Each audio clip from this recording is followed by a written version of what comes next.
निरागत र हकलून लावत हराम खोराला बोलत नाही निरागत र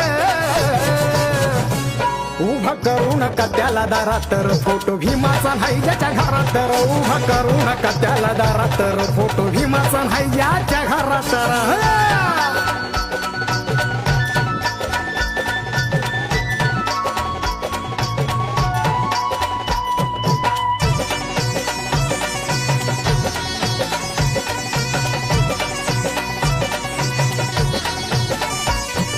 हातात काठी घुंगराची गाया